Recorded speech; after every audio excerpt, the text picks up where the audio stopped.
children without cell phones. So, first item on the agenda, I'm turning over to Dr. Mackey for an introduction. Okay. Well, come on up, Dr. Jackson. Are you bringing everybody to the table, or just you and Mr. Willis first? I know I had them stand. Greg Foster from Roanoke City Schools is here. I've got Dr. Justin Hefner somewhere. I lost him from Homewood City Schools. He's over there. And I'm not sure. There may be some more folks who've slipped in and joined us on the task force. I think she's going to go through the whole list. It's a big group.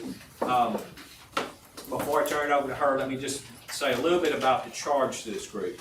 So we always are wanting to look at assessment and accountability, but we've not done an in-depth look in probably 7 or 8 years. When I came in, y'all remember, we were in a bad place. We did not have a test.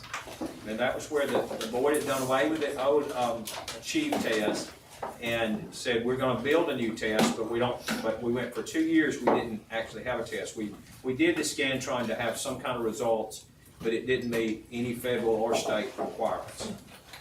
We didn't have a state report card at the time. It'd been a law on the books since 2012, but we didn't actually have one. And so our accountability and assessment programs were both in need of some work. And again, I mentioned Shanthia Washington. At that time, she took a short retirement, and we convinced her to come out of retirement.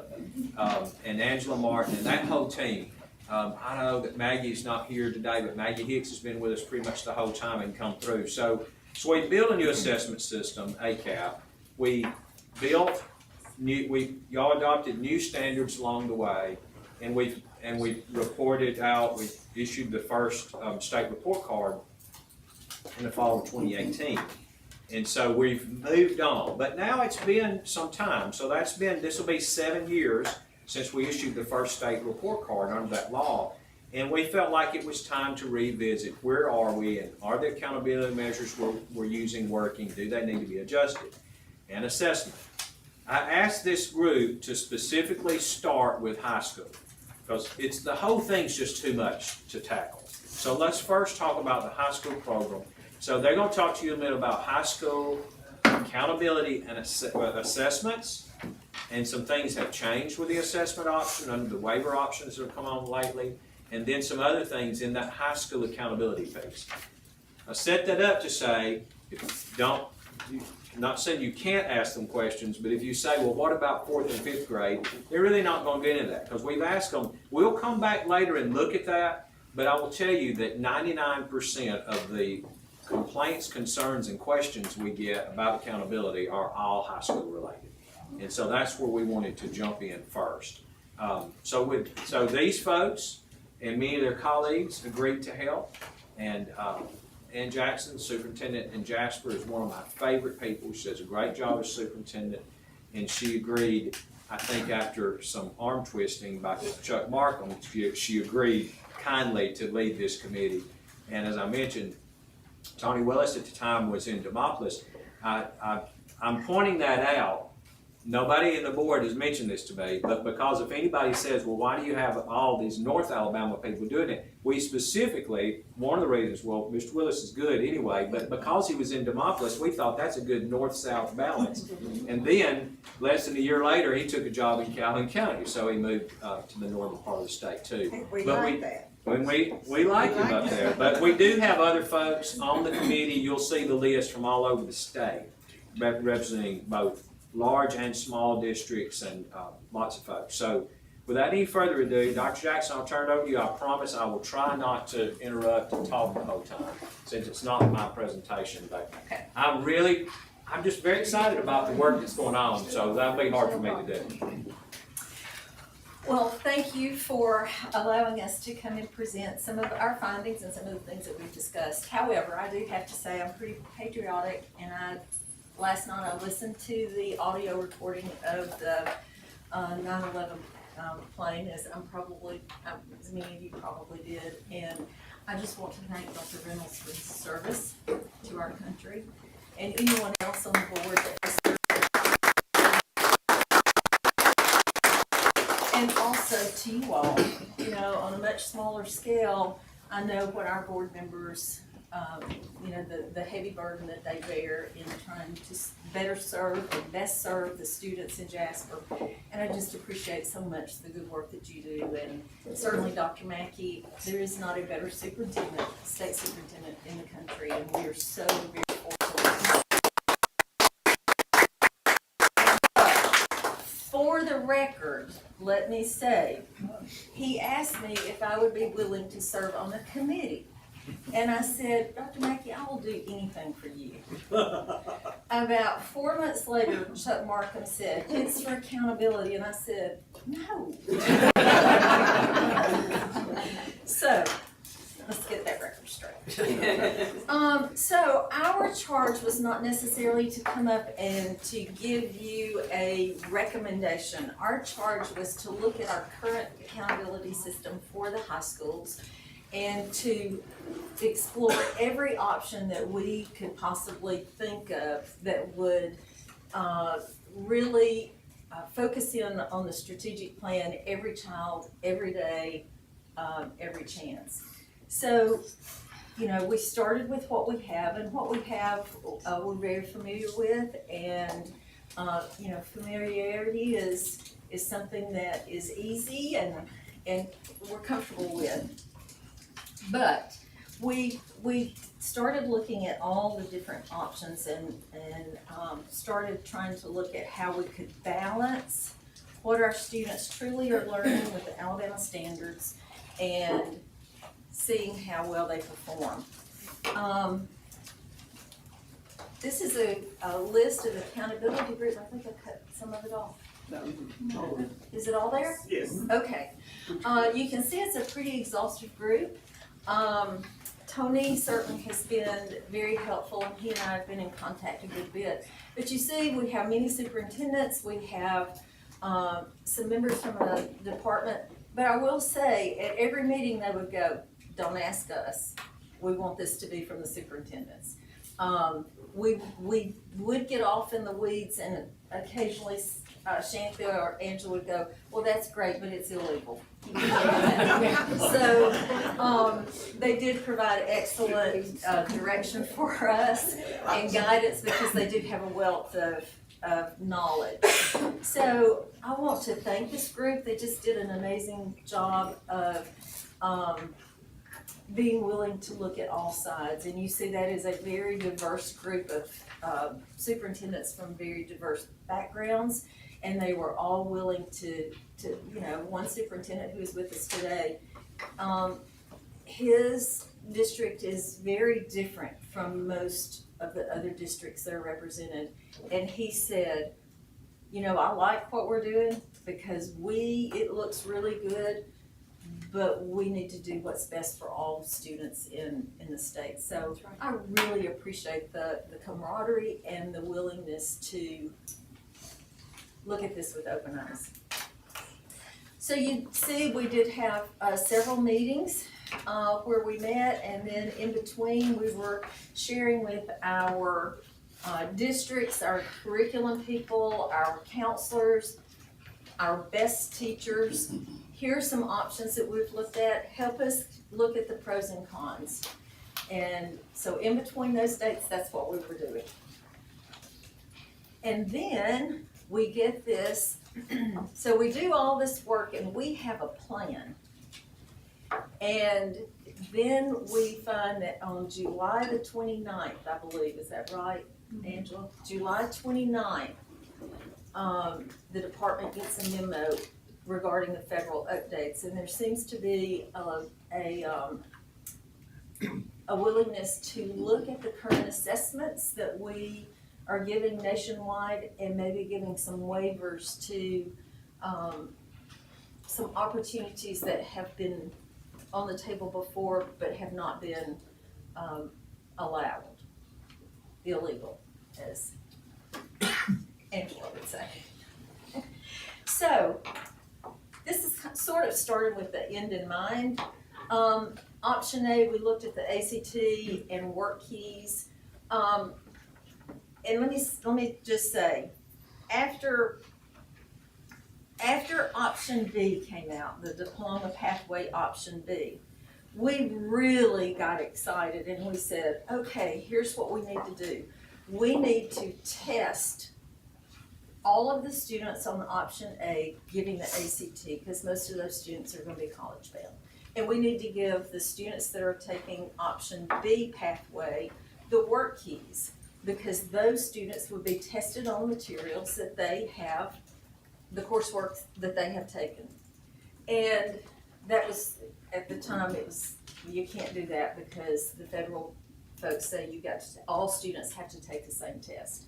So we were disheartened by that, but then this waiver came along, and so it allows for some innovative college and career readiness accountability.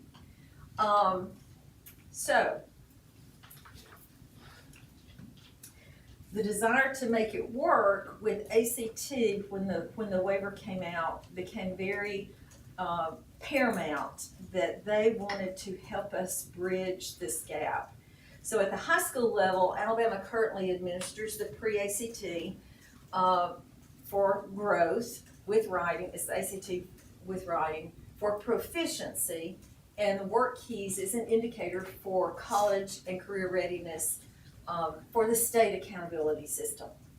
So, but the current accountability system does not factor in work keys as a measure of proficiency, success proficiency. But it does count for a CCR, a college and career readiness indicator. So there is an appetite to seek this waiver from the U.S. Department of Education so that career readiness is treated the same, with the same level of importance as the college readiness in the state accountability system. So ACT partnered with the State Department in starting to look at data and insights regarding how students' performance on both ACT and with writing and work keys would look.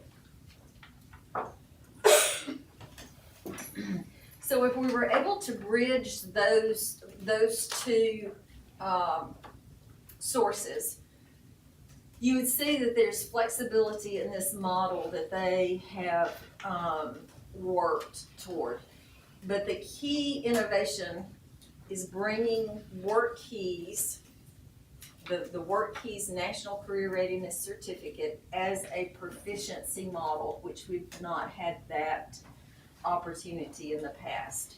So it gives us more of a balanced assessment piece to promote both college, those students that are college bound, but to also give voice and credence to our career readiness students that are ready to go to the job market. So if you can see that chart on the left, what this would mean is that all students would continue to take the ACT. But those students that were in level 1 or 2, not showing real proficiency, and you've got to keep in mind those career ready, those CCR kids haven't taken some of the coursework that these ACT college bound students would take. So if they scored in level 1 or 2, would move to taking the work keys as a measure for post-secondary success. Am I saying that right? Yes. Currently, post-secondary success, we feel like could be college, ACT, or work keys. And currently, you're only getting the proficiency piece if they're ready for college. And we feel like our job is to have them prepared for success, even if that's going straight into the workforce. And that's what work keys would measure. So it would measure the proficiency for work readiness. Okay, option B. Now in the beginning, before the waiver happened, we really liked this option, and we looked at all the pros and cons. because it would give us a good picture, it would be an extension of the ACAP, and we could continue that on through 10th grade. If our students are taking it through elementary school, then they're taking it in 9th grade, they're taking it in 10th grade, and it would give us a good measure of growth. And we really liked the way this looked. But the major hurdles with this particular option is that it would take years to fully develop, and it would be extremely expensive. And then the biggest caveat is that it might take 5 years for this assessment to be developed and to be ready to be given. And by that time, there is some rumblings at the national level that our whole assessment program will change. So that did not make sense to put the time and effort and financial resources into an option where we don't really know what that's gonna look like, what our assessment's gonna look like in 4 or 5 years. Option C is the end of course exams, and many of our teachers really like this. But we talk about a lot of tests. This would be even more tests. So this was really option D turned into option A once the waiver came in. But option A was going to give our kids, they would take the ACT in 11th grade and measure both for achievement and growth. They would take the pre-ACT in 10th grade, ACT in 11th grade. Then our Diploma B pathway students would continue to take the pre-ACT in 10th, but take work keys in 11th. And that's where we learned, the federal guidelines say that all students have to take the same assessment. So those are the major options that we looked at. We did evaluate all of them with pros and cons, and I know you don't want to get into all of that, but this is kind of a basic overview of the major options that we felt like were reasonable, practical, and fair to all of our students. Questions? Let me make a couple of notes while you're thinking of questions. Do you have a question already? I do. Okay, I'm gonna let you go ahead and do that. Do you need to? Well, let me just say the 5-year part. It would take 5 years to have an active assessment. So, if you remember, it was the same way with the ACAP. So, takes a couple of years to develop, and then you have to have 2 years of data before the feds will verify that it's a usable test. So that's why it takes 5 years. It'd be 5 years before we had something in place, not 5 years before we wrote it out initially, but still, and the cost is, it's into the tens of millions of dollars as it was to develop the original ACAP. Yes, ma'am, go ahead. My question is really more centered around the work keys test itself. And both of you are experienced educators. Do we have any changes coming to that test to add more rigor? One of the comments I've received from the field is that test may not be as rigorous as it could be for our students to really be prepared if they were going to enter the workforce, or if they were going through a dual enrollment program. I recently spoke with one of our community college presidents, and he voiced to me a concern regarding competency of students he's seeing on his campus. And so I just want to make sure anything that we approve has a level of rigor that our students are truly prepared if they are going to use this as a measure of proficiency. And you're administering the test, so please tell me what your thoughts are. There's absolutely a difference in the rigor of the ACT and the work keys, and work keys is made by ACT as well. But that's why we would view it as, we're not saying you're ready to go to college, but it's divided into 3 places. And if you go back to that, there's the applied math, which obviously is not as rigorous or as challenging as maybe being ready for college math, but it's workforce math. And then there's the documents, which is more like a reading score, and then the graphic literacy, which is, can you take something and, I mean, you could roughly equate that to the science, you know, can you take something and interpret. So it's basically measuring, are you ready to go into the workforce? Do you have the basic academic skills to go into the workforce and work? So we would not be wanting to claim that just because they were a gold on work keys that they're ready to be in college. And if you go back to that graph, it was showing that you're either ACT is saying you're ready for college, but our job is not completely to have students ready for college, it's for post-secondary success. And some kids can be successful without being college ready, and that's more the measurement, but are you ready to go into the workforce? So many of our students right now are taking micro courses and getting certifications with our community colleges to go into jobs. So it's a short-term course, and then they're moving into a job. And I just want to make sure that WorkKeys is rigorous enough for them to be successful if they have passed that exam.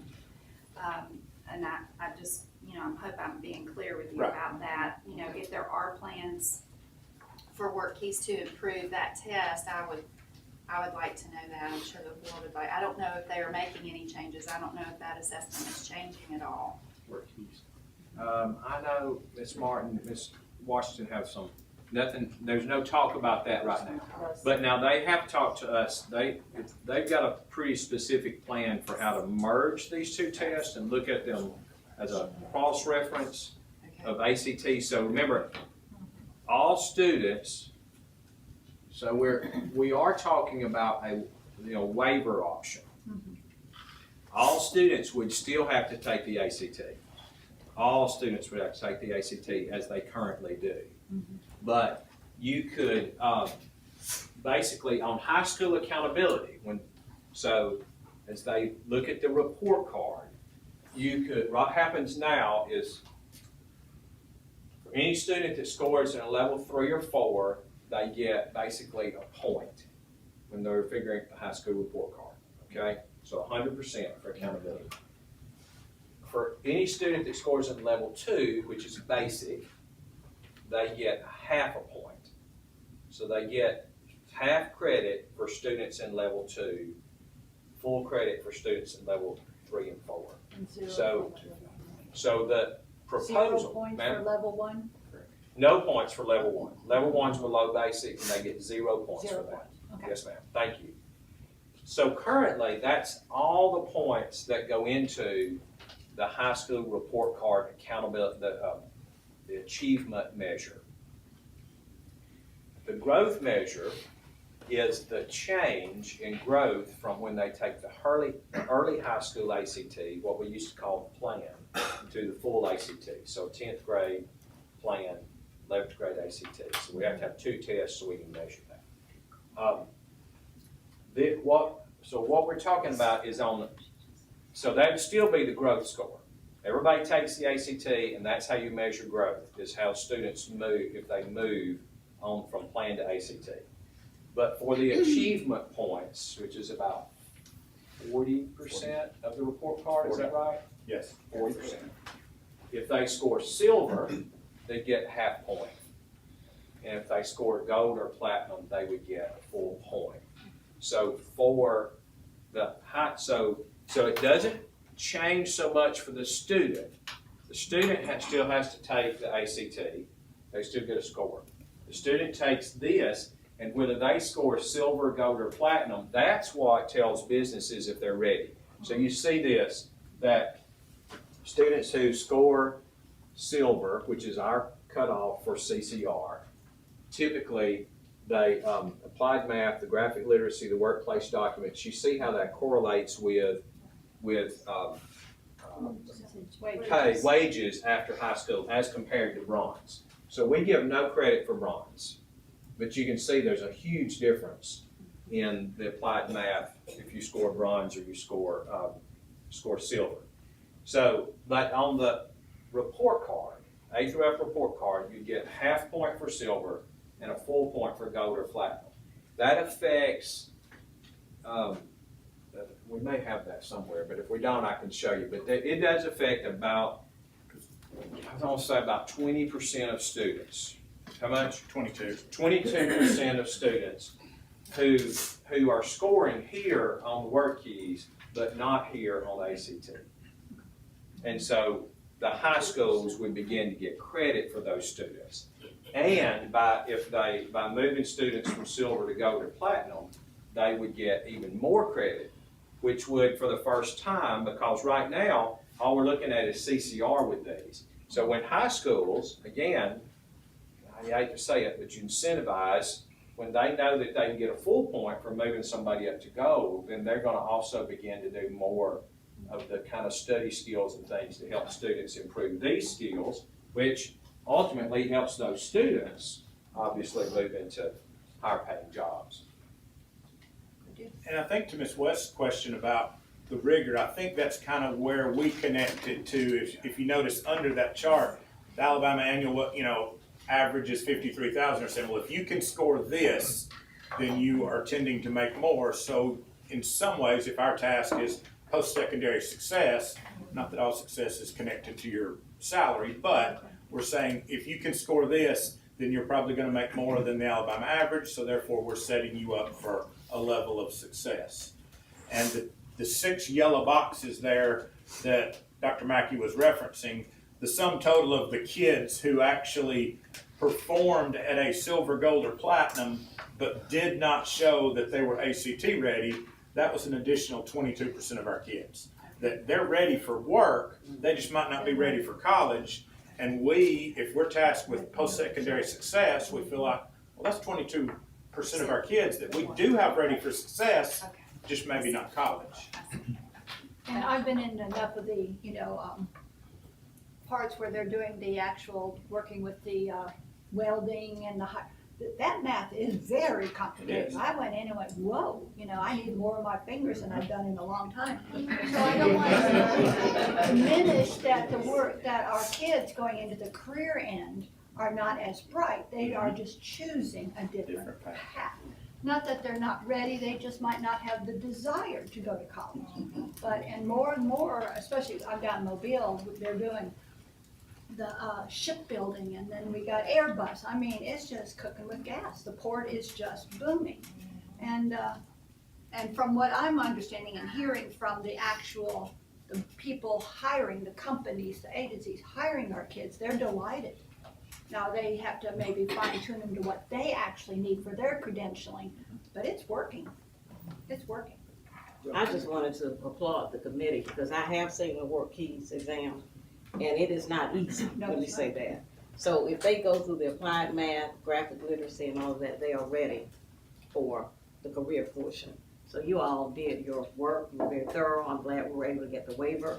But looking at the ACT and the work keys, I think we're on the right road. So thank you so much. Dr. Mackey, I would also emphasize that we're preparing students to live after high school, not just post-secondary.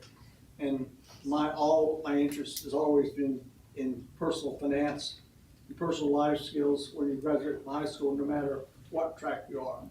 And I hope that we're focusing, no matter what the program is, and our curriculum does, in personal financial capabilities.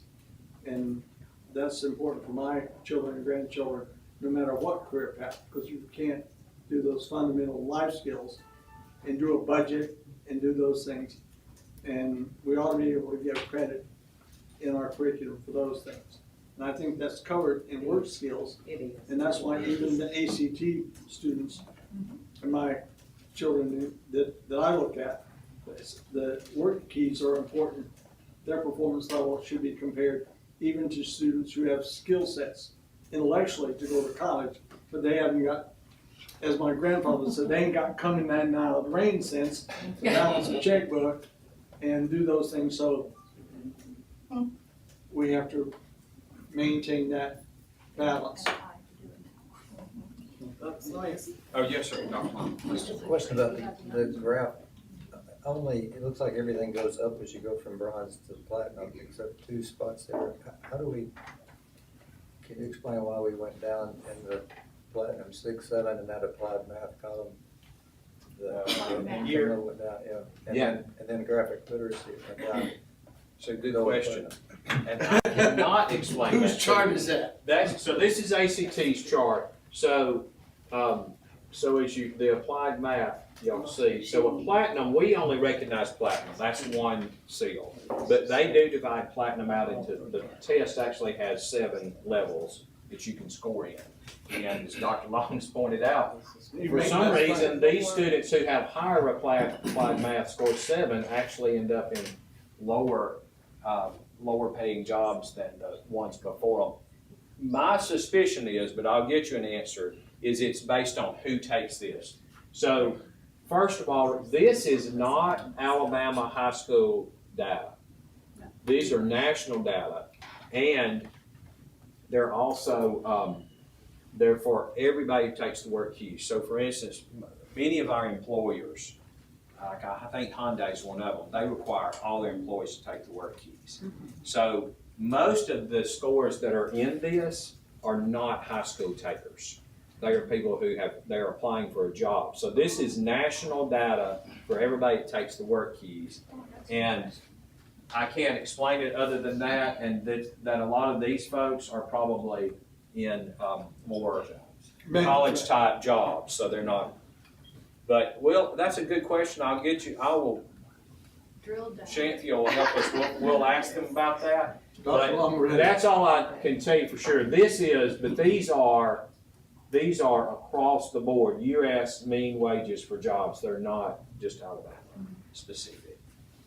And now this part is, so Alabama specific, mean wages 53, 4. Well, I know we're not isolated as a state, in trying to determine what's best route for this. I mean, what are other successful states doing in regard to this? They are all over the board, and Tony's spoke with superintendents throughout the country, and, they're all doing what we're doing. There's a handful. Scrambling to.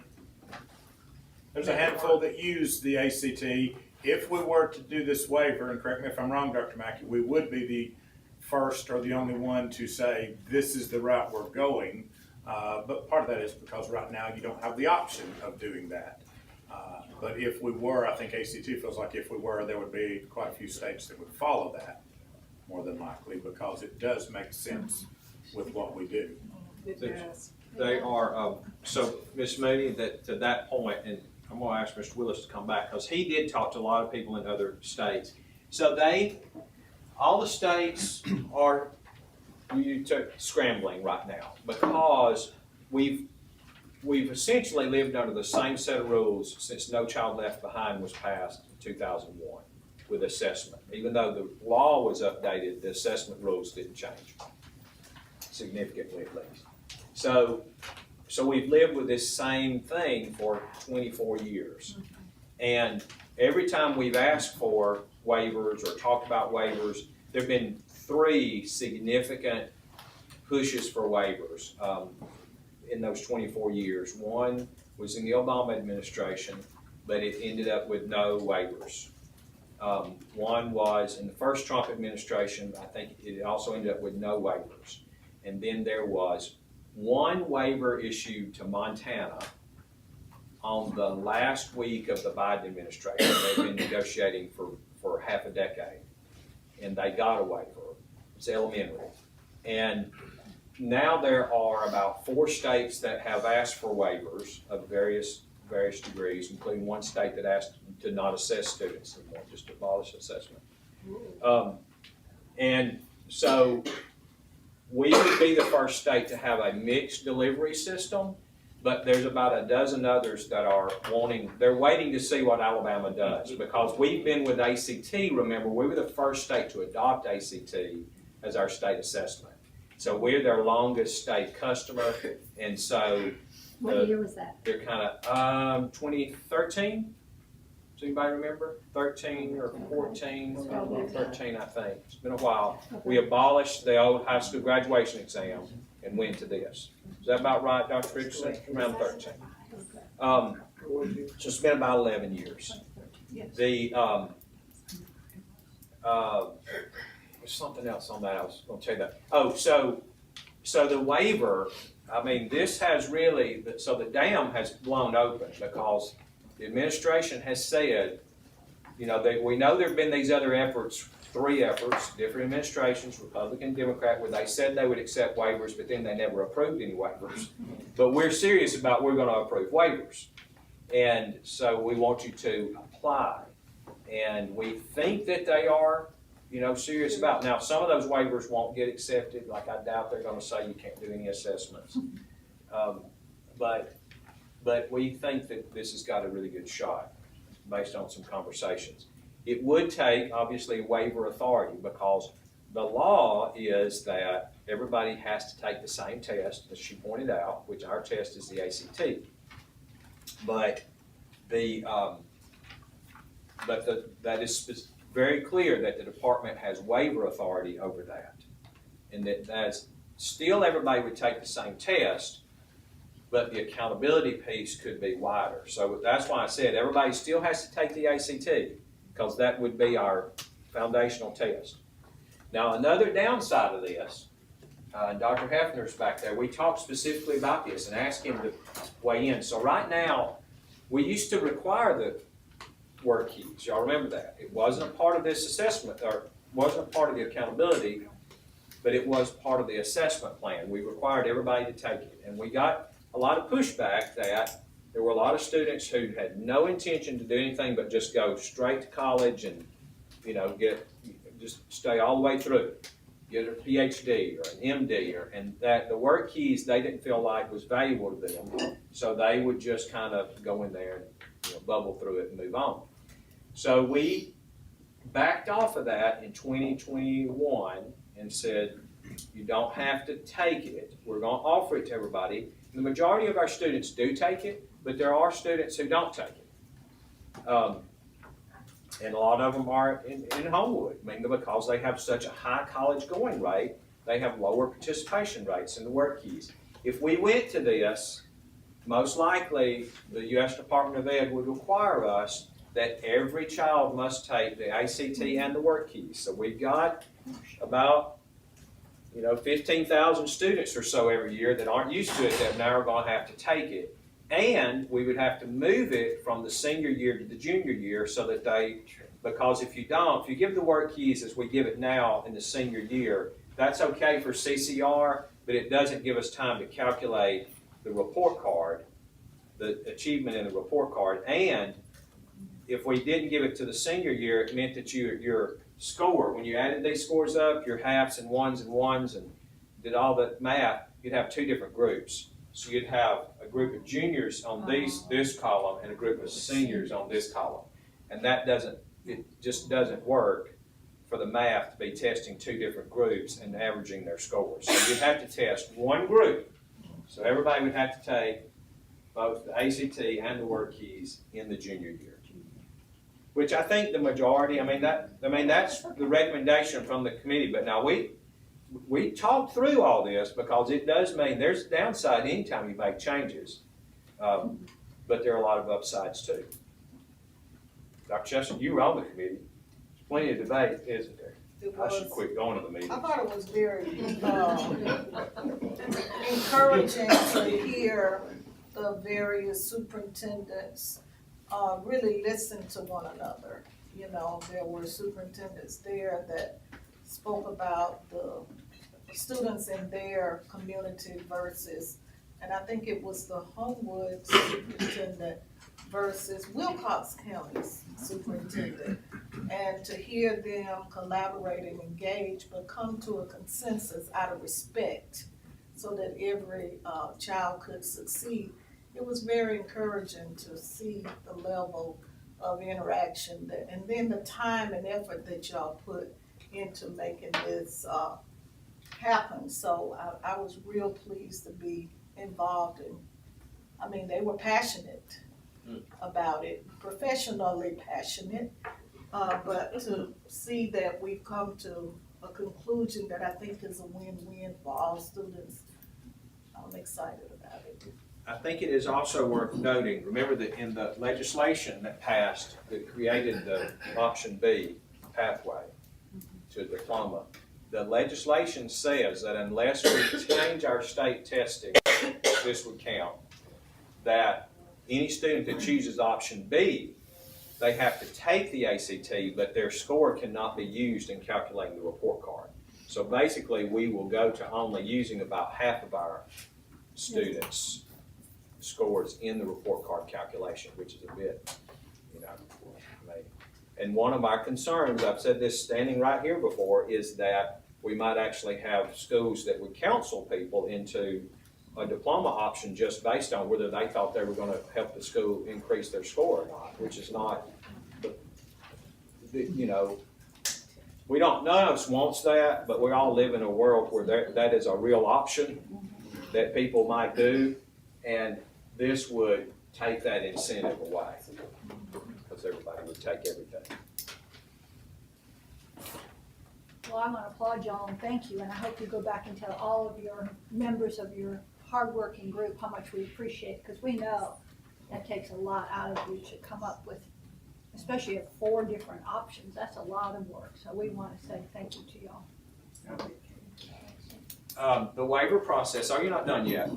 So I want to, are we going to talk any about attendance, or we're going to wait to that for another day? Yes, that's another day. Another day, okay. So one of the other things we're looking at, so that's been another question. Many of you have had that question brought to you. I would like to stand up and see everybody. Is the chronic absenteeism and the weight of chronic absenteeism. We certainly, we're doing a lot of work to improve attendance, and we're, of course, #1 in the country with getting our students to school, and we want to get better. And we're doing some amazing things. I don't know if I have at liberty to say yet, but I won't say the exact numbers, but I know Ms. Ziegler and I have been both talking with the district attorney's office in Mobile County, and they're about to announce some amazing results because they're of the Helping Families Initiative, and they've kind of reinvigorated it. We've got great results here in Elmore County, close to us, and there's a juvenile judge up there who's just he's taking it on as his personal goal and really supporting the school district. And so there's a lot of good things going on across the state. But we've been asked, okay, will y'all look at the way we calculate attendance and chronic absenteeism and all in the report card? So they're looking at that too. Mr. Willis came up with a chart that if he put one more cell in the chart, I don't think it would have fit on 2 screens. So that we could look at it multiple ways, and I appreciated that, but that'll be coming to you another time soon too, as we look at that. The waiver process is that we will, so we're already, of course, working on language. You go through the U.S. Department of Ed's thing. At some point, we will make an official notice that we're seeking a waiver. It doesn't require a vote. We just have to notice that we're seeking a waiver, and then there's a public comment period, and then we'll see how quickly we hear back from the Department of Ed. Y'all remember the last assessment waiver we got was actually on CCR calculation, where we changed some of our career tech. We said that if you were a career tech completer, that was a big one, that would change, that you could count that as CCR. And that wasn't in there before. That was something we talked about. So we got that waiver. And I want to say that process was 6 to 8 months. This one probably might be that long, but now again, the administration has said they want to speed the waiver process up, so it might move faster than that. But some of these other states that put waivers in back in the summer, I know have still not heard anything on their waivers. So it's not like it's just immediate. And they also negotiate. So they may come back and say, well, we like your waiver, but before we approve it, we want to look at these things. So those things happen too. So if we get the waiver, how soon can this go forward? Would be the report card that's issued in the November, December of 26. It have nothing to do with 25. Okay. But we could do it for 26. Now, no. No, It'd be 27, because for the 25-26 school year, we'd have to change our assessment so that every child took the work keys next year. Every junior, so every current sophomore, when they're a junior, would have to take this combination of tests 26, in the 26-27 school year, and then it would be effective in the 27 report card. So it's still, would take a while. Good question. Yes, sir. Does the fact that one group of kids are gonna probably focus for sure on ACT and one group's gonna focus on the other test, but everybody's gotta take both tests, is that right? So is there any way to incentivize those that know that college is their deal and they're gonna go to college, to incentivize them to do well on the other tests and vice versa? Or is there any? That he had on the college campus. It's very hard, Dr. Long. That's a good question. So, because we faced this before, and that's one of the reasons we did not, because the work keys was not required for graduation, but students could use it to demonstrate CCR. So what we found was you had some students that said, look, I've been accepted to Georgia Tech, and they just flunked the work keys on purpose. On the other hand, we have the exact same thing going on with the ACT. We have students who go in and literally don't complete it. Like the school gets a 0 on their report card calculation because the students don't even do it. They put their name on the test and hand it back in. Because we can't make them take it. That's one of the issues that we've had, is students not completing the ACT, and so they automatically score a 0 on it. But some of those same students work hard on the work keys because they want to go to work in a facility that does make you take the work keys. So I don't know the answer to that. We already are facing that on both sides. We have some students that don't take one test seriously, some students don't take the other test seriously, and unfortunately some students don't take any tests seriously. But I think that's something we're going to continue to have to struggle with. One of the reasons that this board back in 2013 said we want every child to take the ACT, and again, we were the first state that did that. We're going to make everybody take it, was because the board believed, and I think that's true, I think there's evidence of it, that there were students out there who didn't have anybody in their family that ever gone to college. Nobody taught them about going to college. They hadn't thought about going to college, but when they take the ACT, they come out with a 32. Right. And that has happened. That has happened over and over again through the state. So we need to. So that's one reason we kept the ACT, but that's a. But not everybody does take it that seriously. It's a very good question. As far as incenting, I don't know for sure. Now, let me say one other thing, and I know you've got a question. No. So one of the other things, and Dr. Long asked me about this after last month's meeting, and I'll point it out for everybody, it's very true. When we give you our ACT junior college report, which I did last month, junior student report, and you look at what's printed in the newspaper, Alabama's ACT results, they're not the same. They're never the same. And the one that's printed in the paper is always higher than the one we give to you. Well, why is that? Well, it's because what we're giving you is that one administration that we require every student to take as a junior. And we average that out. But the truth is that the 25-26% of our students who are going on to college many times take it multiple times. And ACT's own research tells us that if you take it 3 times, your score will go up twice, more than half the time, with no prep, no tutoring, no doing anything different. And say, well, why would that be? Well, one is because they are doing informal prep, and the other one is because they're getting more education. So you've got the second time you take it, you've got more education than the first time, and the third time you take it, you have more education again. The same studies, by the way, show you can take it 5, 6, 10 times, pretty much doesn't change. Third time is when it tops out. Not for everybody, but on average. But because of that, those students, because they're looking for scholarships, they're looking for sometimes to get into elite institutions, so they're trying to raise their score. So that actually drives our average up because we have these multiple time takers.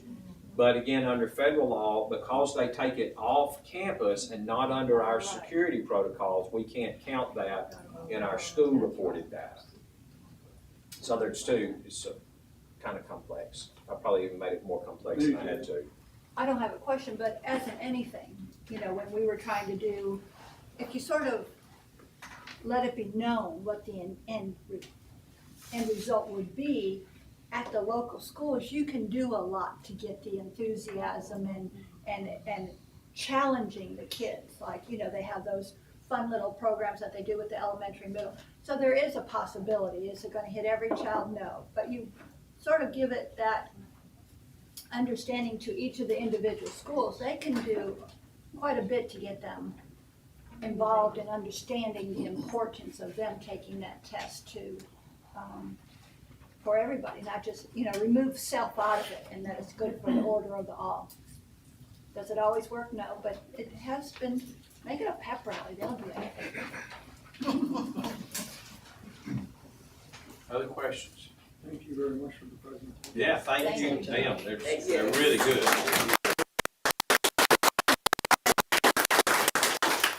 Run. Don't run too far.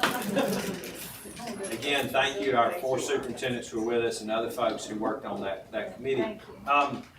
The foundation program allocation, ready to just keep going? Are we good? By the way, I didn't mention, but I talked to Ms. Manning. I know several of you have evening engagements, and so I've been asked, are we going to be there all day? We won't be, but I would like to. I know it's a long agenda, but if you look at it, most of it's resolutions to honor people next month. And so what I'd like to do is go ahead and do the foundation program budget and talk through anything we need to, and I think we go to lunch, even if it's a little afternoon, and then after that, we should be able to finish up and not have to come back down after lunch. That's good. Mr. Watts, are you, and when I'm doing this, you're gonna be there to back me up, right? Yes. And Sonia Peaceman here. So Sonia's actually the one that puts our worksheet together. We got, is this on a slide? I think it is. Can't look at my computer.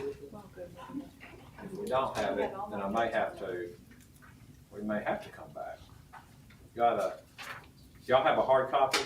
Nope. No? We love, I love mine at home. Yeah. But is it on there? But it's on Oh, there. okay, good. Okay. I thought for a minute maybe it wasn't. I do have a copy. What I'm gonna do is just kind of quickly go through the updates. We talked about this obviously at the work session. That was, not the work session, sorry, at the retreat. And then we have to vote on our actual request at the October meeting. But let me first give you a little update about PHIP. So I know y'all been following probably the PHIP saga, and the PHIP board meeting was last week. So the health insurance plan is having a lot of problems right now, and there are many reasons for that. One of the reasons is that again, I better stand up so people can see, it feels better. So for instance, this is one of the biggest issues is uptake of health insurance benefits and use.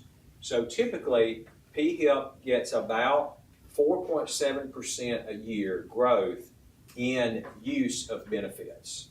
So surgeries, whatever the issue is. Dr. Long, you may have to help me with some of this, but I don't know what all that is. But more people going to the hospital or needing tests or needing prescriptions. This year, the year-over-year increase is 10%. So the PHIP board, which I'm on, we met last week, and that was one of our questions. Why are we 10% instead of, we doubled what our average growth is? Well, there's some reasons for that. So one of them is mental health care has been added. So the PHIP board, the year before last, working with the legislature, and the legislature passed the Mental Health Parity Act. So basically said insurance companies have to cover mental health like we cover physical health. Before that, PHIP didn't cover most mental health counseling and those kind of things. So that has added more caseload because there are more people getting services. That's not a bad thing, but that means more. Average stay in the hospital has gone up for people who have to go to the hospital. It's not by much. Don't quote me on this, but I think it was less than a day, but like a half day more on average people are staying. But of course that drives cost up. Drugs, the prescription benefit is going up. And so the need for, not most prescriptions, but again, we have some members who are on very expensive prescriptions, thousands and tens of thousands of dollars because of very specific needs, and that seems to be a growing group too. So there are just all these issues, plus just generally the cost of health care is growing at a rate faster than the rest of inflation. So because of that, PHIP board, the PHIP staff has calculated how much would be needed next year. The law says, the legislature has an outstanding law that says that the PHIP board must request the full amount needed to balance the program, which is about, it's over $300 million that would be needed in FY27 for no change in the benefits, no change in the plan, no change in premiums to pay for the expected increase. So over $300 million. Essentially, it eats up all the growth that's expected in the budget. So now I can't predict what part of that the legislature will pay. I can't tell you what the plan changes would be. I'll tell you this, that the PHIP board, we did what the law required, and we passed a resolution asking the legislature for the whole money. I've talked to both the budget chairs and the governor and her staff all since then, and I don't know that we'll get the whole amount. Can't speak for them, obviously, but that's going to be an ongoing discussion over the next 4, 5, 6 months. The number could also go down because a lot of this is, there's a lot of healthcare inflation, as that's explained to me, that's built around uncertainty in kind of the federal model and what's being covered and what's not being covered, and what, there are changes coming to rules. And so a lot of things are just, I don't know the best term, but I'm going to say they're hedging their bets. That the worst case scenario, what will it cost to provide these services? And so the cost projections are hopefully higher than the actual cost. So that number could go down by the time the legislature convenes, but that's just January, so that's coming pretty soon. But that will be up to them to decide. I just mention that because let's say that if the legislature said, yep, we're going to do that, that's our thing, then all this other stuff we're asking for there's going to be a very small sliver of the budget to fund other stuff out of. And again, I think that there's a lot of negotiations going to happen between now and then, but I think it's only fair that you understand the kind of issue that PHIP has had. There was no increase in the PHIP cost for 9 years. And then last year it went up significantly. It was over a 10% increase. And so this year's increase would be even more than that. It's more like 15%, I think. Again, I'd have to look back at the number, but it was a big year-over-year increase. Also, PHIP. Remember how it's funded. So PHIP, Public Education Employees Health Insurance Program. One, I'm not in it. None of our department employees are in it. We're in a different program, State Employees Insurance Program, or CHIP. PHIP covers, though, all of our local education employees. It covers all public university employees who are retired. So as actives, they're not in it, but as retirees, they are, except for JSU, which is in PHIP. They bought into it years ago. So it's a big group of people. And it includes all of our retirees, all of our K-12 retirees. Again, all the university retirees go in it after they retire. Universities have to pay that cost. So that's a cost on their books that doesn't affect us. When the increases go up, they have to pay the increases, but that doesn't come out of the state's funds because the universities have to pay that separately, okay? It doesn't come out of the state budget. It looks like it's exorbitant, so it's $900 a month per employee. And I know a lot of people have said to me, well, I can buy insurance a lot cheaper than $900 a month. But that's just a calculation method.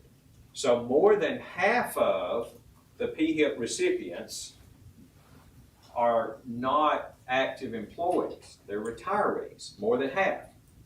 And so, if you divide that out, it's more like the state's paying, it's something more like $375 per person per month. But the calculation is done on only active members. It's actives per month. So it looks like it's this really high cost that the state's paying for each person's health insurance every month. But that's just a calculation method. It's not how much actually is paid toward that individual's health care. It's the way they calculate the overall cost. And retirees and people on disability and everybody else is just rolled into that, because they are not included in the calculation method. But I think that's very important that people understand that it's not, a $1,200 a month program when you add together what the employee's putting in. It's actually pretty efficiently run, I think.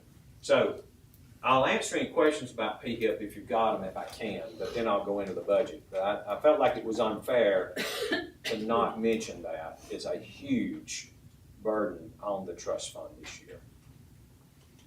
Okay, so with that, then advanced placement, we made no changes here.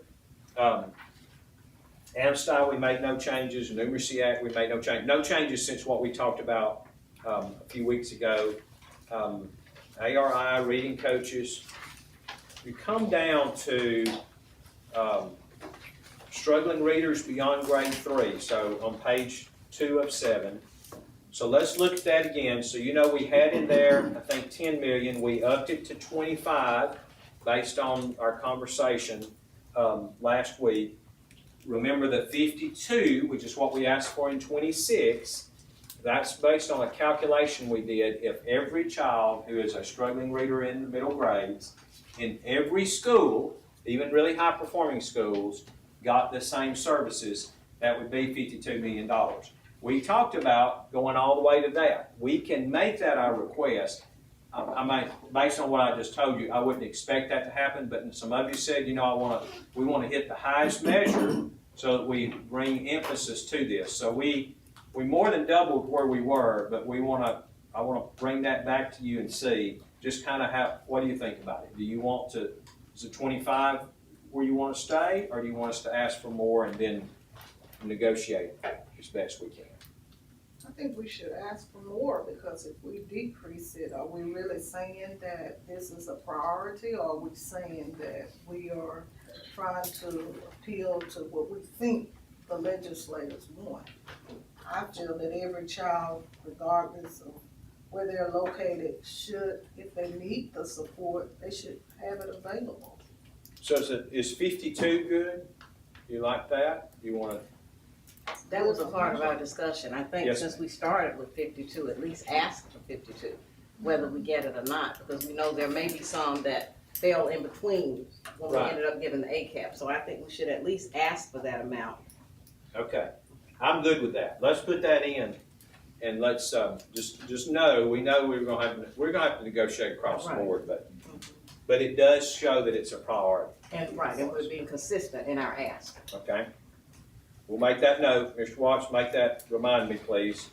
After school summer programs. Can you go back? Yes, ma'am. We'll go back. We're going to. Go back and explain it. Maybe I forgot about the supplemental 10 million in the notes. Yes, ma'am. So last year we asked for the 52, but what we got was about 12. But it did not come, so rather than putting it in the direct budget, they put it in the supplemental budget, which means it's money available immediately. In a practical sense for the schools, it doesn't matter which budget it's in. But the way the budget rolls, we really are not allowed to ask for supplemental money. So this money, I think there's a very good chance that what we do get of it will get shifted to the supplemental budget anyway, out of the direct. But we need to ask for it in the direct budget, and then in the negotiation process, say, we'll take it in each budget, but this is how much we need. So you add those two together to get the whole budget, but you can only ask for direct, not supplemental. Yes, ma'am. Good question.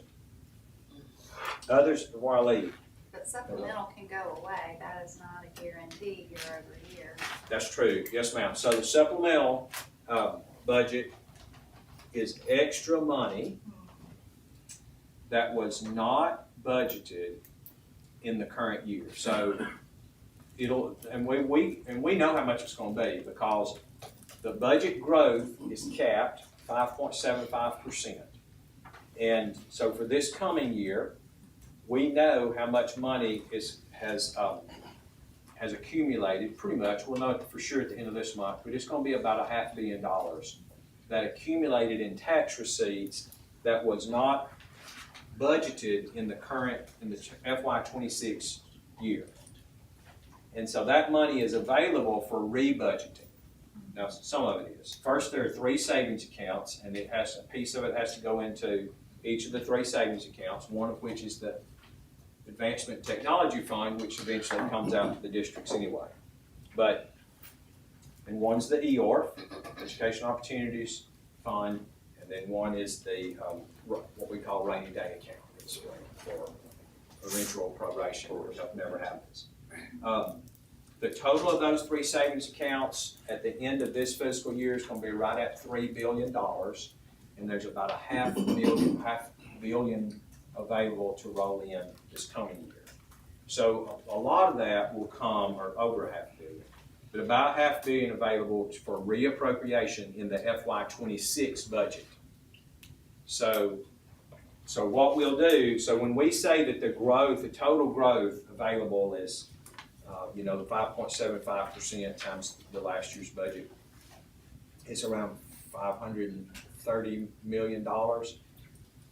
But we actually have this other $500 million too. So it's actually more than that. But as Ms. West pointed out, the supplemental is that extra line. And so it truly depends on economic growth and economic factors every year, whether it goes up or down.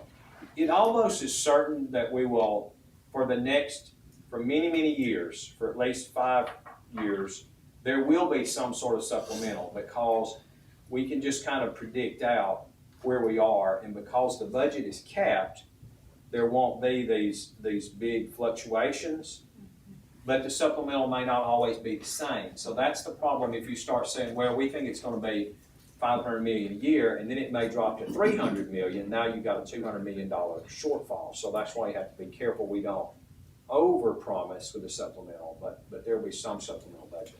Dr. Mack, is the budget cap constitutional, or could it be changed? Legislative. So the budget cap could in fact, as these numbers keep flowing and they keep doing supplemental, they're actually getting around the budget cap because they have more money. So it's reappropriated, yes, sir, but it's legislative, it's not. But it could be changed by the constitutional. legislature. It can be, yes, sir. That's what I'm referencing. Yes, sir. Long term. Yes, ma'am. And what are you hearing, I know what you just said, but what are you actually hearing about the budget? I mean, how the budget is going to look in the future, expenditures. There's some rumors out there that there might be more something that they're either going to do with the internet or not do with the internet. Have you heard any rumors out there that might affect us in the future with the ETF? Well, Understanding where Sure. our money comes, maybe you should quickly remind everybody what gives us. so most the of our ETF. funds come from the state income tax. Right. by far, way over half of the money comes from the state income tax, which is constitutional. And by Constitution, 1937, can only be spent on teacher salaries. That's the way it says. Most of our money does go for teacher salaries, so. But we just roll it all in. The second largest amount is state sales tax, which is kind of holding steady. Remember that because they're rolling a penny off the grocery tax and have done that twice now, so the state collection of grocery tax is dropping. We get, so if it's an online sale, so if you go, I think I have this right, Hollingsworth left me, but he's the expert on this. Sonia understands it too.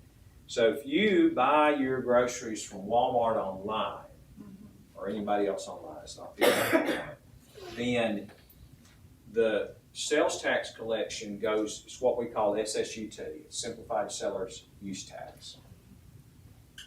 So the state portion of that is half of it. Half goes to the state, half is split up between the counties and the cities, 4 cents. And we get 1/4%. Is that right? 1/4%, so 12.5% of the total. I'm glad I remembered that. That rolls into the ETF. It's the only tax that's growing at a pretty good clip, but because we only get 12.5% of it, it's not having as big effect on the budget. So I would say that we're entering a period of more steady growth. We don't see anything like any decline, and none of the economists are talking about decline in revenues because incomes continue to go up and people are still buying, and those are our two main sources. There is a 3 mil state property tax, but it does not flow to the ETF. It goes to another fund called the Public School Fund, which we give out in capital outlay through a formula, but it does not go into the Education Trust Fund. I have one more question. Yes, ma'am. You know, we're hearing about other states that are eliminating their state income tax. Is there, and once in a while you hear something about throwing that out there which is, right. Oh, yeah, I will, I hope we don't eliminate our state income tax, because we wouldn't have a budget without state income tax. It is the budget. Right. I mean, it is by far the foundation of the budget. And because all the states that are talking about that there are states that don't have an income tax. Right. So I think Texas, does Texas have an income tax? I think they don't, but they have really high property taxes that flow into the system. And remember, our property taxes, that I know some people are out there saying, well, I pay more than 3 mills. You do to your county, city, or even local board of education. But the state only collects 3 mills, and none of that 3 mills goes into actually funding schools. It goes into buildings, public school fund, but it doesn't go into the ETF. So without income tax, we don't have a basis for anything. It would be. So our whole system is built on the income tax. That goes back again to the Depression. You may remember that. You won't remember the Depression, I know. In your history, during the Depression, the state went bankrupt, and the legislature said that they were closing down all non-essential services. The state Supreme Court at the time ruled that the court system was the only non-essential service in the state, and so the courts would be fully funded, and everybody else would get nothing. And so then when Governor Miller was in, they did the income tax, and that's why the income tax says it can only be used for school teacher salaries to keep schools open during the Depression. That's how we got it. Thank you. Okay. Now y'all are like, why does he keep talking about stuff that's irrelevant? After school programs, $30 million. Again, we asked for that last year, but it came in the supplemental. So we did get $30 million. That was a huge increase over the year before. So we just thought we'd ask for the same amount. Let's see. Okay, arts education, we talked about all of these pretty in depth. There are no changes since the retreat. Computer science, slight increase, distance learning. I mentioned that was having to go up pretty good bit because of about 10%, because we're getting more and more people wanting to take online access courses. English language learners, that's to keep our state network alive. Just keep going. I mean, I'll stop whenever you want to. At the very bottom of that page, though, I do want to point out the $50 million for school safety. That's a big increase because last year we only got $2.5 million, but we did get another $12 million in the supplemental. Of that $12 million, about $3 million went to ALEA. $3.8 million went to ALEA to pay for the school mapping program. So they're working on a mapping program to map out all the schools. And 3.4 million. The other 400,000 is for very specific officer training and how to respond to an assailant that comes on campus if you are the only person to respond. And so that'll be targeted toward rural counties who might have 3 deputies on duty and no state troopers in the county, and if something happened on campus, I'm the only person responding. How do I do this? And there's very specific training on that. And ALEA has asked us about helping them provide that training, so we've given them money to do that. So is the mapping done? Are we finished with the mapping, or was that like increments? No, it's just started. Just started. They just awarded, they either have just awarded the RFP or are in the process of doing it, I couldn't and then remember. we'll begin the mapping in this school year. All right, thank you. Yes, ma'am. Excuse me, would you please go back to the high needs special education grant program? I Oh, see yeah. it increased. Would you tell me what's going on with that? Tell us, Hold on. high needs special grant program. Let's see if I can- It's under ELL. Page Okay. I'm sorry. Okay, yes. So that one is, we got 14 million. We're asking to go back to 17.4 because that's where we were. So this is the program to meet, this is for, students that have very specific, difficult needs, high needs. They may require a nurse, sometimes they require be actually placed in a special school. And this was a program we started, you know that. Always my concern because. Yeah, we didn't have it at all. The Correct. board started this program about 4 budget cycles ago, and we've got it up to 17.4 million. In the budget process, the legislature moved 3.4 million out of this line item to the new RAISE Act Special Ed Fund. So the districts are still getting it, but they're getting it through the RAISE Act Special Ed Fund. And we are asking them to go back to 17.4 because even though you do get some money for high needs special ed kids through the RAISE Act, if they're tier 3, it's like 400% of the rate. So that may be, $7,000 times 400 or times 4, not 400, $28,000. But in this case, a lot of these students have very severe needs, and it's more like $50,000 or $60,000 or more. Many over, sometimes not many, but sometimes over $100,000, which can really, really strain a local's budget. But they're not equal. Fortunately, they're not equally distributed. So we go through a grant program, and so that's why we think we need to go back to 17.4. But I will say we pretty much, I think entirely with this money and the federal money we're able to mix with it, we've been able to meet all the requests for high needs special ed since we started this fund. Before, we never, ever met the request. Thank you for including that. Yes, ma'am. Yeah, and so we're gonna try to get it back up. There was actually talk about abolishing that line item and just rolling it all into the RAISE Act, and thank y'all, because I know some of y'all made calls, and I made calls on that. Please, please, please don't do that. And we had superintendents that did, so it's still there, but we do need to get it back up. Thank you. Thanks for bringing me back to that. Back to the school safety. The money in the supplemental, the rest of it, after the 3.4 million, was we just ADM'd it out to the district. So they got an account amount, it's like some odd amount like $9.75 per student. And they can use it on whatever the School Safety Act allows them to spend it on. Fencing, cameras, SROs, Dr. Jeter. Ballistic film, that's a big one now.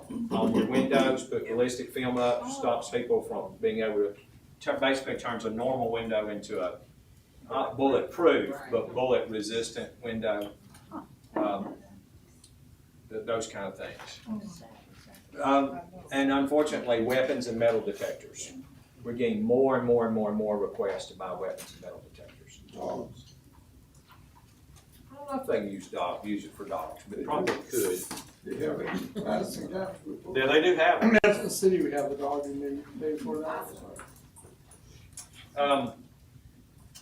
Bullying prevention project, that's just, we'll keep, it's continuing. School-based mental health services coordinator, again, we talked about trying to increase that because we're still providing $40,000 per district. And that includes big districts like Jefferson County, they're only getting $40,000. And so we really want to continue to build out. Actually, some of them are getting a little more now, but mostly we just really need to build that out. Student assessment, we always ask for more money in student assessment because we're always in the hole on student assessment. We've just talked a lot about assessment. It's a very expensive endeavor to do assessments. And remember that some of our most expensive assessments per child are not the ones we talk the most about. So for instance, our alternate assessments that we give for just 1% of kids that are high need special ed, but those are very expensive assessments to administer per child. And so for every assessment we give, we have to have an alternate version. So there are dozens of them. Our EL, that we test all of our EL students with the WIDA, that's a very expensive assessment. And then the ACT is actually the most expensive assessment we have. It's about $55 per child. So we ask for more to see what we can get. We also mix, we sometimes just have to spend it out of our department operation funds, but we make it work. Part of this too is the virtual platform.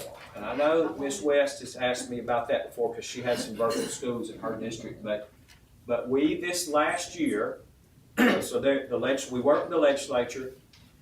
Representative Stubbs had a bill to do virtual testing for virtual kids. So what we have done in the past, this year we'll have it by the way, but what we've done in the past is if you're in a virtual school, to do your school testing, you had to come in and they'd set up like a computer lab and test all the students. They have multiple places across the state and they worked it out, it's been fine. But there were complaints from parents that, let's say they were enrolled in the virtual school in Eufaula, and they may live in Lauderdale County. And so they were having to drive they didn't have to come to Eufaula, but like they would rent a ballroom here in Montgomery. So they had to come down here, get a hotel room, do 3 days of testing. So they asked for virtual testing. But we have all these, again, guidelines about security. So what we've done though is work with them, and now there's a system where there's like 2 cameras on the child when they're testing. They have to be on a certain kind of computer and all that. But starting this year, those students will be able to test at home on their own laptop and take the test. But developing that cost us about $6 million. Yeah, it was very expensive. Again, this is a new version of the test just for those students, but the legislature required us to do it. My only thing was, we're glad to do it, but you gotta give us more money. Like, we're always in the hole on testing, and the legislature's constantly asking us to develop new tests, and we gotta pay for them. So they agreed to increase the assessment budget this last year by $2 million in the supplemental budget, and basically we have an agreement they'll do those at least $2 million more for 2 more years so we can pay for the development cost. but then you've got the ongoing cost of administering it, and it's much more expensive to administer a virtual test too. So anyway, that number will always, it'll never go back down. Will be that. But I do appreciate the legislatures. I mean, they were very amenable to that. They said, yes, we asked you to do it. You said you would. Tell us how much it's going to cost. And I think it did cost more than some of them thought it was going to cost. And you're piloting it, Dr. Mackey. With pilot. And you're Yeah. piloting it, yes, sir. So we're moving it forward. A lot of states are moving to that. It's a virtual option, and we'll see how many more students may ask for it in the future. But once we have it, like people may write it into their individualized education program, that they also get a virtual test, even though they're not a virtual student. Once we have another option, and we can't deny that option under certain circumstances. Well, also the results, I mean, I think are gonna be important, which is one of the things we talked about. If our students aren't testing well under a virtual model, we need to know that. I mean, if it's not really truly benefiting the student to test that way. And You know, the parents right. may want them at home testing, and that's fine, but what if they're not successful in that platform? And if they were in a more traditional setting, doing their testing, I think we need to know that. Yes, ma'am. We're gonna do some research on it. So the biggest complaint that I got, and maybe you too, was that a lot of students who are doing virtual school are doing it because of anxiety. So they don't like the big groups. They don't like, and so when you say now you got to go to a strange town and sit in a ballroom with 50 other people and take your test, that raises my child's anxiety. And I want them to be able to test at home just like they take their classes at home. They're sitting at the kitchen table doing their classes. Why can't they do assessments there? So it's possible that some of those students, many of them maybe, their anxiety level goes down, their test scores will go up. At the same time, we want to be careful about them going up too much, because if we see that, this is where our virtual schools were performing, now all of a sudden they're way up here, then we got to make sure that our security protocols are right and that the right people are taking the test. So we're going to have to balance both of those. We're not the only state doing that. This is happening in every state, and our vendor, DRC, they do state testing in about 14 states, and all of their states are in some stage of developing these kind of online assessment options. So we'll be following it, comparing ourselves with other states, comparing historical data with current data. But I do get the point that parents were saying, this is an extra burden, and why can't I do this? So we're going to be following it very closely, I promise. So assessment, officer skill improvement, just a small increase there to keep moving that work forward, and that works with our most needy schools. Let's see, Principal Leadership Mentoring Act. This one, again, what should I do? So Ms. Manning asked about this the last time. Remember, this is to increase because we added more people. We added a group of career tech directors and assistant directors who under the law are now principals and assistant principals. But we also, a lot of people dropped out who in the current year, summer 25, they are getting the extra supplemental bonus of $5,000 per principal and $2,500 for assistant principal because they're in a hard to staff school. But that's about 80% of our schools. The legislation tightened that up this year, so now it's only going to be about 25% of our schools will qualify. So you're still going to hear from folks. Some of them may not have realized it yet. I know you've got one that does realize it, but because they get the money in 25, but they've already been told your school's not on the list. You're not getting that money again in 26. And we're hearing from a few of them, but there's nothing we can do about it. The legislation does not account for that. The current year's money is all gone or promised. Some of our districts, so this is reimbursement. some of the districts went ahead and paid their principals and assistant principal, and they're being a little slow about asking for the reimbursement. But all of it is either spent or it's allocated out, and it's for this year's money. For next year, we've got enough, we think, for FY '27, we're looking at '27, we think we'll need about $600,000 more to make it balance out. Speech pathologist stipend, we just need a little more money because we are getting more speech pathologists, and that's a good thing. That's a good thing. The ATOT, no change there. That's our teacher observation tool. That's our teacher evaluation system, basically. Science in Motion. You may remember I said this one. That's the one. It's never been fully funded. We take money out of AMSTI to balance the budget. We always ask for it to be fully funded, and we'll try to do a little different tactic this year. Multi-tier system of supports is required under both the Literacy Act and the Numeracy Act that we provide those services. And it's just, as we add more schools, bringing that on, it just costs a little more. But it's really a relatively small cost. Career Tech Initiative, enough said, we're continuing to expand those programs, including working on hopefully another one of our Academy of Craft training. Some of you have been to those, but I want to get everybody to one. That's one of my goals for 26. There's one in Mobile, one in Birmingham, and one in Decatur. And we're working on, not too many details yet, we're working on one in the center of the state, somewhere between Birmingham and Mobile. So that'll cost more money, obviously, as we build those out, but those are those craft construction. We work with the construction industry to set those up. And You skipped the Alabama Teacher Mentor Program. I know we continue to have a high teacher turnover, but yet we have the budget half. So we don't need as much money as what we thought. And here's what we discovered, through no fault or corruption or anything, but we had people who were getting, we say we will pay a mentor for 2 years, but we had people being mentored for 4, 5, 6 years because they were changing districts. And when they went to a new district, the district was asking for a 2-year mentor again.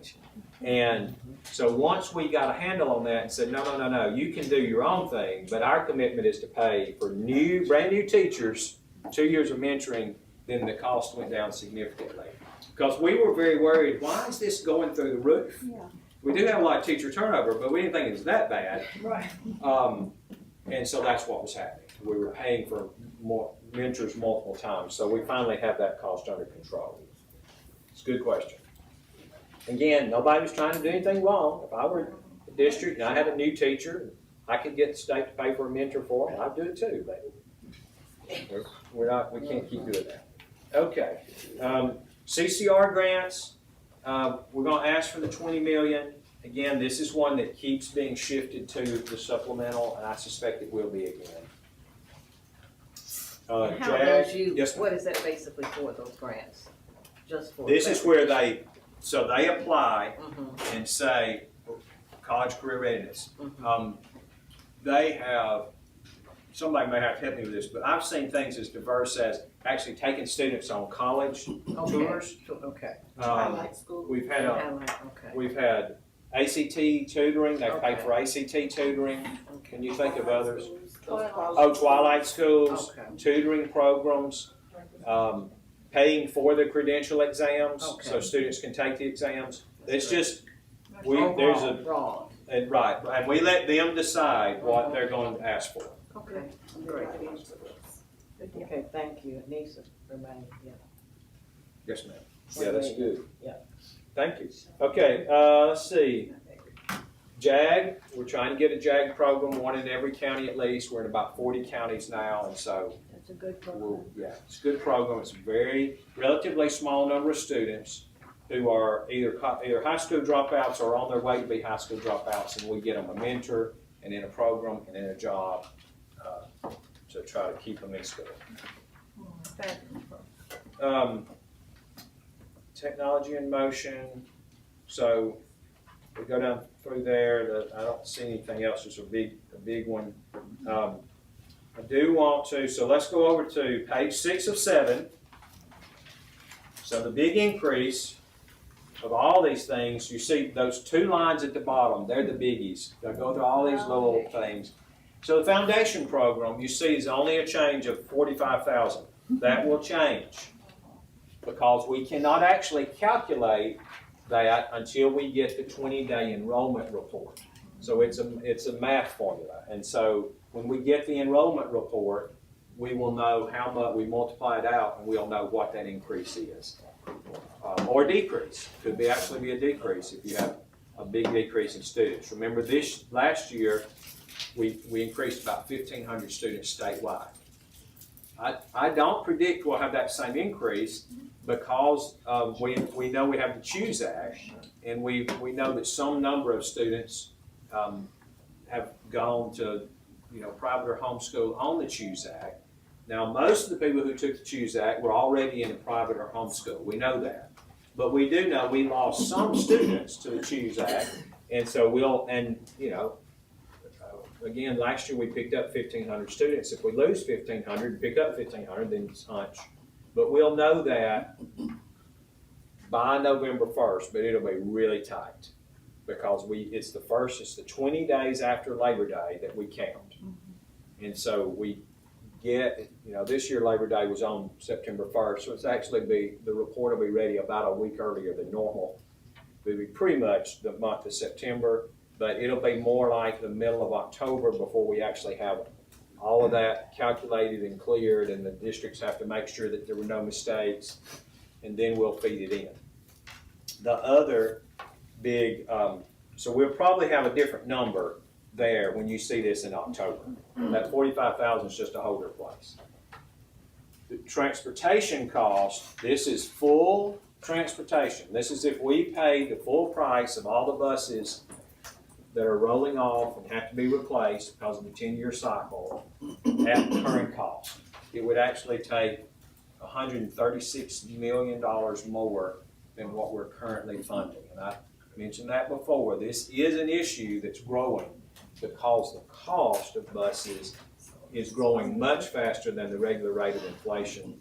It's now about 168,000. Is that about around 60? It's around $160,000 per bus, and it was in the 80,000 range, 80 to 89. I know when I started this position 8 years ago. It's just crazy how fast it's growing. A lot of that's the cost of steel because buses they're like tanks. There's a lot of steel in a bus. Yeah, so that's just know that's in there too. Those are 2 line items that'll change a little bit. Again, the transportation line item will be finalized once we get the transportation route reports in. A little more money for school nurses. That increases just because they're increased. I mean, it just costs more because they're moving up the salary matrix, basically. That's all there is to it. And IT, again, career tech operations. That's a little different than the career tech initiative, but again, it all kind of flows into the same general thing. Obviously, this one goes to the districts. And then current units is only used. Current units was in the budget originally to pay for current growth, but that's now done through a different calculation. So the only reason we have current unit money is that the charter school law refers to the current unit line item and says that's where we get startup money to fund charter schools in their first year before they have a student count. And so we have to keep about $2 million in it to fund the startup schools every year. But it's kind of a rolling account, and that's all it's used for. Okay. Ask away. One last thing, parental leave, I see that went up because I'm sure we're gonna have more people requesting leave, parental leave. Yes, ma'am. So we think, parental leave, thank you for pointing that out. This is something that's very important and you need to know. So the 9.6 million is the best, it really is kind of a best estimate that we could do with the legislature for what the Parental Leave Act will cost the first year. But we've already told them, they're aware that that's probably gonna be underfunded. And here's the reasons. That, when the calculation was done, for 9.6 million, it was before they added in the 2 weeks leave for dads. So we know that's gonna drive the price up to some amount. And it was also not including the kind of full cost of summer. So there will be, so you say, well, the teacher has maybe June 1st, she doesn't need the leave. And that was kind of in the calculation.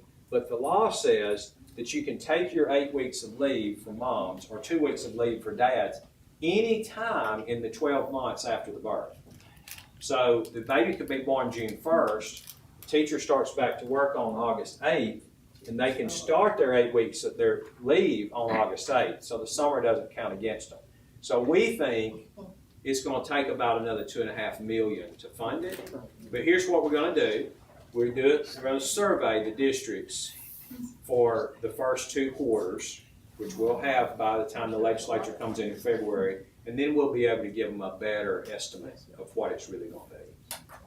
Are you getting any feedback about the parental leave act being that I think there might be some misunderstanding about some of the parents? All right, so if they did it during the summer, whatever, and they have the 8 weeks that they can choose, like they could take every Friday off for the next.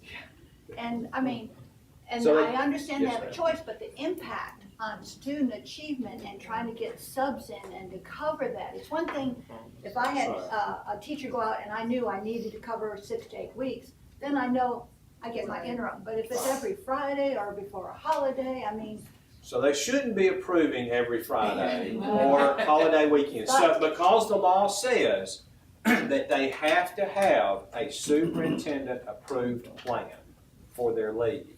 And we addressed this very emphatically with superintendents in June, that you should not approve any plans that are like, I want every Friday off, or, you know, it's just not reasonable. Now, I realize that there's an appeals process, and so they can appeal. Well, that's not true necessarily. So the state, so there are 2 things there. If you're a state employee, there is an appeals process. If you're an LEA employee, it is up to the local board whether they want to include an appeals process in their policy. So local board can say no appeals. You follow the law, the superintendent has to approve your plan. But some local boards are putting an appeals process in, some are not. But it does have to be an approved plan, and it has to be reasonable. And that's, I mean, those are going to be questions, but It'll be litigated. I think, You don't have it. you know, if your doctor wrote you a note that you need every Friday off in the spring because you're a new mom, I would, superintendent, I would probably call that doctor and question him as to why. Because, Doctor's my cousin. but we will get some of that, there's no question, and then, you know, some of it may even get litigated. But Because some of the HRs are just saying that just give them whatever they want, it's easier Yeah. the way they go. we hope that, I'm worried about what you're saying, because I think if people set the precedent that we're just gonna give you whatever you ask for, and then the next year or 2 they try to tighten it up, that's gonna be hard. Now, we've granted our first ones here at the department, I've already signed a few, and they've all been very reasonable, and they're like taking, you know, Yeah. 8 weeks It's together. a lot easier when it's all. But the reason the law does allow that is the reason, doesn't have to, another reason doesn't always count, but the thought was, what if somebody's born with, like, you know, disability or some problem, and they can come home, but then you know the baby's gonna have to have special surgery after he or she's 12 weeks old, and I want to wait and take my leave Well, that makes then sense. you can do that. Oh, yeah. So, but that makes sense that would be an approved part of the Right. plan. And you'd have the doctor's notice, and you're, again, taking a block of time is so much easier Right. than little intermittent. Absolutely. Childcare. And better for students, yes ma'am. Part of that rationale is childcare is incredibly expensive. For those of us who don't have children that young, it's incredible. You cannot find childcare in many environments, and if you do, it's more expensive than college. Yes, sir, you're right, especially for babies, because the younger they That's are, what the we're more talking about. expensive it We're is. talking about infants. So, next month, again, Ms. Mooney and Dr. Long, it'll only be 2 more months I can say this, and then they will get through the whole thing. But you know, October, that auditorium's always full. We're gonna have our dyslexia folks with us, because we'll do Dyslexia Awareness Month. We're gonna have transportation folks. We'll have a lot of principals and superintendents, because we recognize principals and assistant principals for that month. So it'll be a good month, as Ms. Ziegler's already reminded us, so somebody have to remind me again, but red, we do red for dyslexia awareness. Last year, the Dyslexia State Conference conflicted with our board meeting, and so we had a much smaller attendance but that won't happen this year because they're doing their conference the week after. So we should be able to have a good group of representatives here and celebrate the good work that's going on and continue the work that continues to be done with reading improvement in the state. But you'll see that most of the voting items, even though there are a lot of them, they're recognition items. We don't have these heavy themes. The 2 things we spent most time on in the work session, only one of them you have to vote on next month, and it'll be, the budget request will be kind of ready to go by then. But from that point, if you think of other things on the budget, be sure to reach out to me or Mr. Watts. We'll be glad to keep working on it. Next month's work session, we're going to have kind of some of the same. We're going to have some work things to do. We're going to have a math update from Dr. Anderson. I understand they had a really good math task force meeting, so she's going to bring us some good updates from that.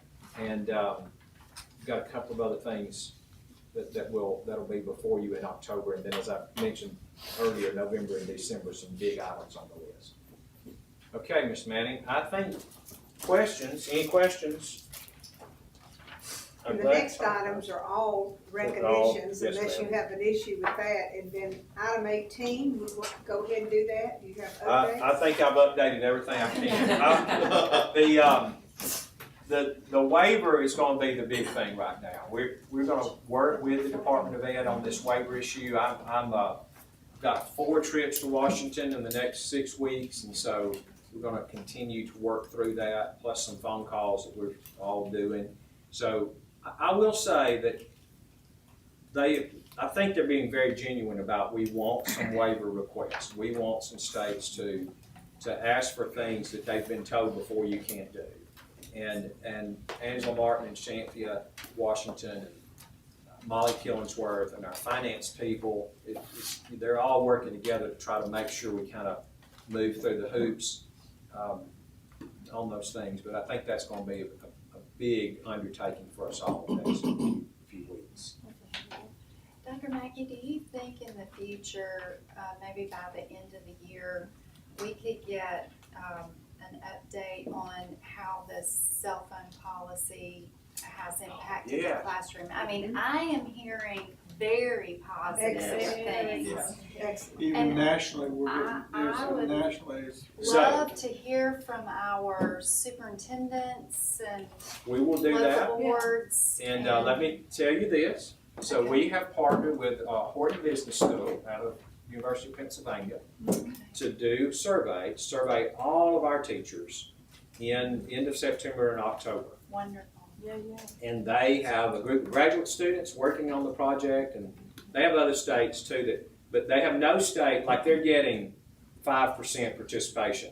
And we have volunteered our schools to all participate, every teacher in every school. So they'll have more Alabamians in the survey than all other states combined. And so they're Horton's putting a lot of effort into it. So it'll give us really good data. And it asks very good questions down to the level of, are students following the rules, and is your administrator following the rules? And it's a pretty detailed survey. We actually administered the survey at the end of school, and I did not expect anybody to do it. We sent it out in May, but we were even then, before the law came into effect, we were we were number 7 in the nation in the number of teachers who responded to the survey. And that's not percentage, that's the number. So even above Pennsylvania and Texas and much bigger states. So we feel really good about that. And it gave us some good data already. And so we have this benchmark before the law went into effect. And now we'll have new data. And we'll share all that with you, plus as much as you need. Maybe with it also, if I might ask, I know that Dr. Shields' group has been doing a lot of work around supporting our teachers in the classroom because we continue to say that behavior has been an issue and that we've been losing teachers because they've been going through some really difficult situations with students. I would like to hear more about what we're providing from the State Department in support of our teachers in behavior support in the classroom and that sort of thing. And maybe the cell phone is one piece of that support that's been very positive, but also I know that we're spending a good bit of time also professionally. So I would like, I'm sure the board would like to hear what we're doing.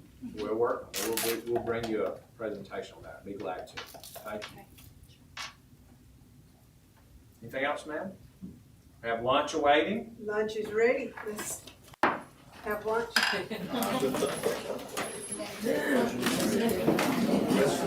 That last Springfield Elementary shirt instead. Yeah, they've been watching for you.